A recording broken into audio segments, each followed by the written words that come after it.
Hello, and welcome to the Psych and Business Podcast, where we highlight the integration of psychology and psychological principles into the world of business and organizations. I'm your host, Dr. Ernest Wayde. Okay, so today we're going to be talking to an old friend of mine from my former graduate student days, Dr. Courtney Worley. And Courtney and I went to the University of Alabama graduate school, so I have to say roll tide because it's kind of the thing that we say in Alabama. So roll tide. Nowadays, though, Courtney is the training coordinator for the VA National Center for PTSD Training in Written Exposure Therapy. In this role, Courtney also provides consultation in cognitive process therapy and written exposure therapy to clinicians in more than 30 states and internationally. Courtney, welcome to the show. Hi, Ernest. Thanks so much for having me. Roll Tide. Roll Tide. Courtney, great to see you. And I'm really interested to dive into the work because I know you do some really interesting things. But before we dive into that, I always want to ask, tell us a little bit about how you got into this work and kind of your journey through to this point. Absolutely. So, I've been trained as a clinical psychologist. And in graduate school, I trained in health and geropsychology. So geropsychology, focusing on our growing older adult population, but really it's a lifespan approach. And before that, I went to the University of Alabama at Birmingham and got a master's degree in public health and health behavior. And those things have really integrated seamlessly as I've moved to doing this work on a larger scale, working with diverse healthcare systems, because I think about how interventions that we might apply to individuals can apply to teams, can apply to healthcare systems, and non-clinical populations. It's really been an interesting journey to be able to weave all of those pieces together. Yeah, I love that journey, and you and I maybe because I was also at the University of Alabama, and my clinical focus was also geropsychology, so we have that passion for older adults. I always say that I have an old soul, so I appreciate that about you as well.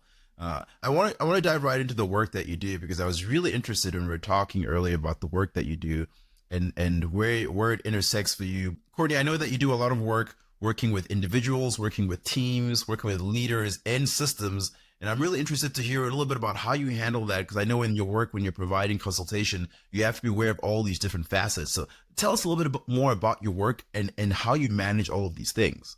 Absolutely. So I really pull from my training in psychological science and in public health and think about things in an ecological perspective. So if I'm working with clinicians to try to adopt a new intervention or make a change, I'm thinking about the barriers and facilitators for the individual, but then I'm also thinking about what does their leadership need to provide or need to know? What are the barriers they may run into there within team dynamics or in the values that the organization holds versus the individual? And then as we move out into the system, we think about how the larger system supports or doesn't support, understands or doesn't understand what that individual clinician does. Mm-hmm. So a lot of times I end up working as an external facilitator, trying to empower leaders to help their clinicians make change, but also to move up and down that leadership channel because the barriers and facilitators are different at each of those levels. So really thinking about what values each step of that process holds and how we can use those values to move the intervention forward. Yeah, so that sounds very, very complicated because you're thinking about multiple levels there and trying to understand the motivations of all of those individuals and all those levels and then try to get them to work together. How do you balance that? Because that seems very challenging. It really can be. I think a lot of the tools that I use as a clinician really translate into this work. So being able to use directed and guided feedback, being able to use these open-ended ways of querying what's going on. Tell me about what your day-to-day life is as a clinician in this system. Or for leaders, tell me what it is that you think, is happening or not happening. Why is it important that we're bringing this new intervention into the system, and how is it going to add value to the system? And I think, some good old assertiveness skills always help. And sometimes we have to empower people at different stages to be more assertive in their communication and asking for what they need. Really, it's about building consensus and understanding group dynamics. Yeah, Courtney, do you have any examples of how you've been able to build this consensus, in your work? I think it'd be really interesting to walk through an example like that. Yeah. So when some of these programs are started, you have people at different levels of the stages of change. So you may be familiar with, your audience may be familiar with Prochaska and De Clemente's idea of the stages of change model. And so the idea is when we think about making a behavior change as an individual, say I want to work out more, I could be in pre-contemplation where it's not really on my radar. I'm kind of thinking about it, but maybe not. We could be in contemplation where I'm thinking more about how this is going to happen, but that's still not action. And so really trying to understand where everybody is coming from, because sometimes people hold their hand up and they volunteer for different training programs. And some people are, to use one of those VA terms, voluntold, right? Signed up for our clinic, right? And that's not just a VA thing. I see that working with healthcare systems outside of the VA. I have a new program we can talk about maybe a little later. But really what it's about is kind of understanding where everybody is and trying to help them clarify how doing this new intervention or new program may communicate with their values and goals. And so a lot of times working with individual clinicians, people become therapists, people become clinicians ultimately because they want to help, they want to improve people's quality of life. And so sometimes they may have particular ideas, accurate or not, about the new intervention or how it will fit or what it might mean for them as an employee. And so it's really about just sitting down and having conversations and building relationships to understand what works for them or what doesn't.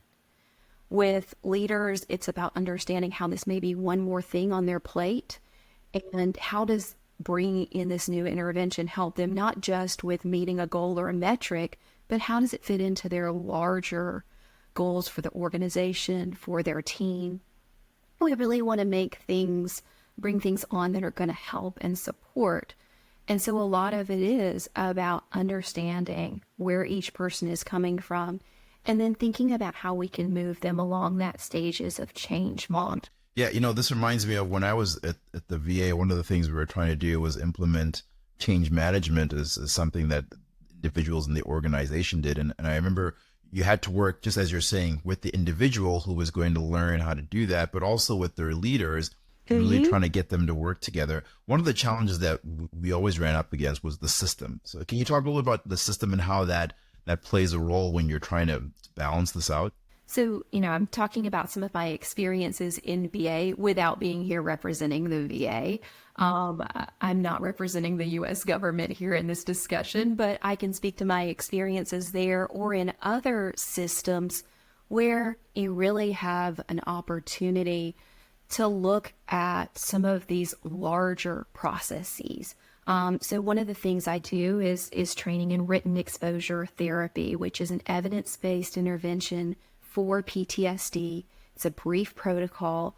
And lots of times when I'm training in that, we are helping clinicians adopt this new intervention into a larger menu of choices. And when you've seen one clinic, you've seen one clinic, right? So if I move into a system in the Northeast, they may have a different set of regular practices and values than a system on the West Coast, for example.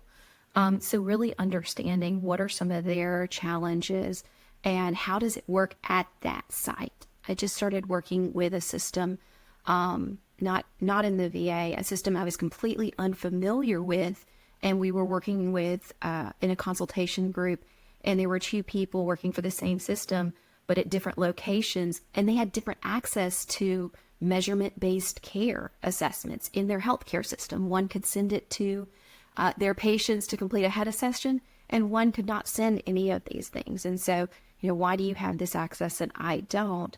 It was really about figuring out how to empower, okay, if it's available here, who can we talk to? How can we navigate some of those challenges? Because being able to send that assessment ahead of time was really going to reduce that clinician's workload. It was going to preserve time in session for the intervention. But measurement-based care was incredibly important for measuring progress across the intervention. So Yeah, I've seen that so many times where you have in an organization, the same organization, but in different locations, that there's almost like a different culture and a different way of operating. And so things can be very different within the same organization. And that's highlighted, especially in healthcare, as you're talking about. Now, I know you also work internationally. So can you talk to us a little bit about how that differs when you work internationally?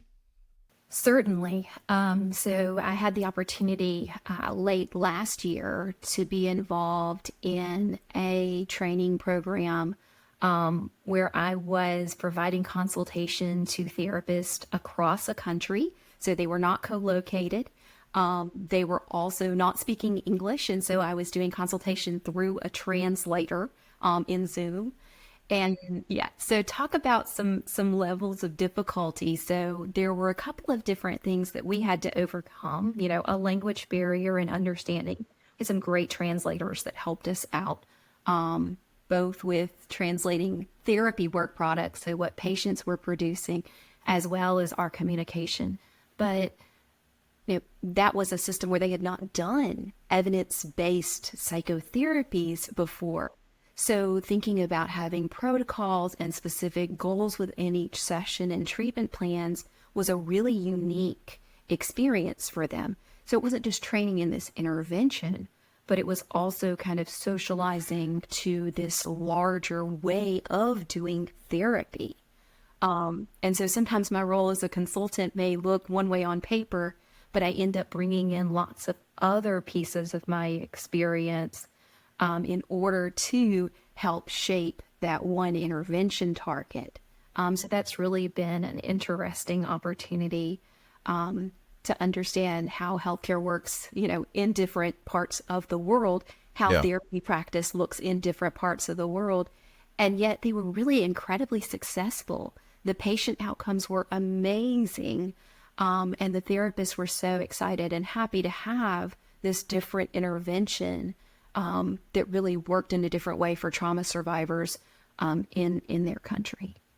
Yeah, I'm thinking about how this applies even more broadly than just healthcare, but especially in healthcare, where we're talking about working internationally with our peers and our colleagues. What are the cultural considerations that you had to think about, and that other people should really be considering when they're working internationally, even if it's in the same field? And how do we make sure that we're being mindful to that, to be respectful to the culture while also maintaining the efficacy of the work that you're trying to help them do?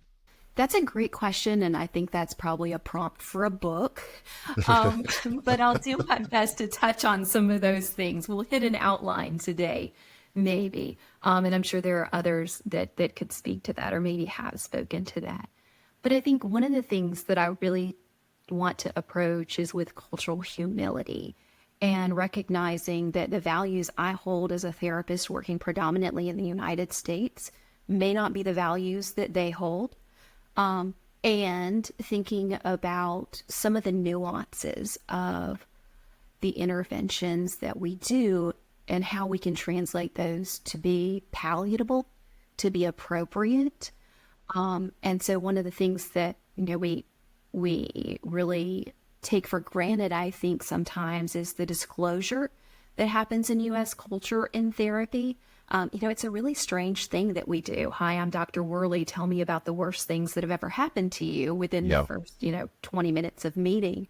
And in other places, that may not always be the case in the U.S., but one of the things that really came up in the work I was doing with Azerbaijan is that, this disclosure and this talking about traumatic experiences, even in writing, was very, very difficult.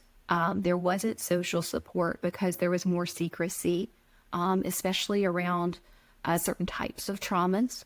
There was some question about, how the therapist might perceive them if they disclose certain things. I think we see those things in the U.S., but I also think it was a different level And so really talking with the clinicians about their experiences. They, in some ways, served as my expert, and I would often preface with, this is how I would typically do it. Tell me how we can use the spirit of the intervention in the same way, but be really mindful of where this patient is coming from or the cultural context for this patient. So I think it again goes back to really, I'm there as the expert in the room, but I'm not the expert on their experiences. And so it's really that partnership that comes up. Yeah, I appreciate what you're saying in terms of being mindful and asking questions instead of just coming in with this, I'm the expert and you have to do it this way. I want to dig into that a little bit in the work that you do generally, because as you come in, you are the expert, right? And you are trying to provide this expertise to help other clinicians, do the work and understand the approach that you're teaching. How do you have to navigate that, right? Because I know from my experience, sometimes when you're working with peers and you are at similar levels, there can be a little bit of tension and a little bit of friction there. How do you navigate that to frame it in a way where the clinicians are willing to listen to you and willing to accept the work, advice that you're bringing? I think, I am always mindful of my stimulus value walking into a room or to any interaction. Can you explain stimulus value just so that we make sure we're understanding that?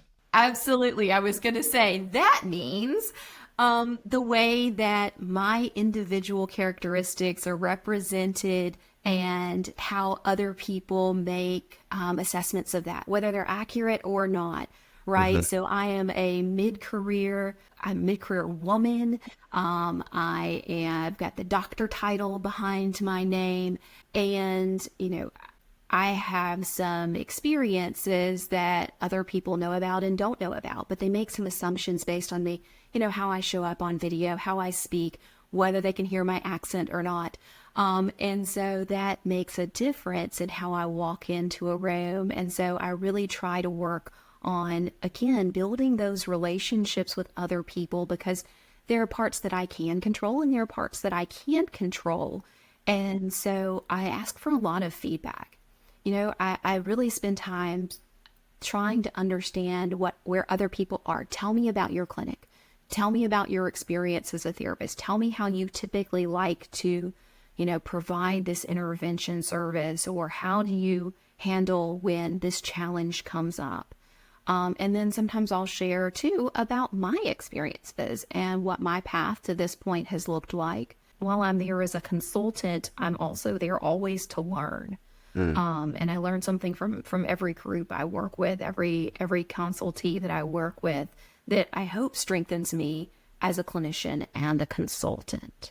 Yeah. Homing in on what you've said is you're, even as the consultant, you're still there to learn, right? And so asking questions, being open to other people's perspective and other people's experiences and the benefit of those things can be really helpful. I think that's something that's really helpful in every setting, right? Even as a leader, as a manager, when you're working with your team, where you're working with different organizations and different systems. Courtney, we could go on and keep talking, but I want to be respectful of time. So I want to ask, how do people get a hold of you? How do people reach you if they want to continue the conversation or get a hold of your services?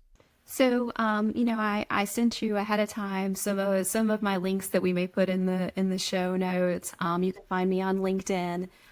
You can find me at Dr. Worley Consult at gmail.com. That's Dr. Worley, WORLEY, consult at gmail.com. And I also have a website by the same address. And Courtney, I always want to ask all of the experts that we have on the show, what's a tip that you can share with leaders, with businesses, with organizations, especially in this current business environment that we're in right now? I think it's stay curious. And building on the last question we were talking about, I think, you can still make different decisions and you can still bring forward your larger goals. Even if somebody says, I'm not sure that's going to work here, I like to frame it as an experiment, right? What would it take to try that? Or can we try that with one or two of your next cases and see how it goes? And I want feedback. I'm genuinely curious, will it work for you here? We know it works in these other types of situations or these other types of populations. Let's test it out. Let's stay curious. Let's be scientific in evaluating whether this will work here. Yeah, I love that approach. It really brings to mind that learning approach, right? Always being willing to learn new things and to try different things. And looking at failure is not as an end, but as a beginning, something that provides more information to help you succeed. So I really appreciate that stay curious approach. Courtney, been so much fun having you on. I really appreciate you coming on and sharing your benefit of your insights. It sounds like you do some really interesting and complicated work there. So I appreciate the work that you're doing there. Thanks so much for having me. It was a lot of fun. And to our listeners, thanks for listening. We hope you will join us again next time.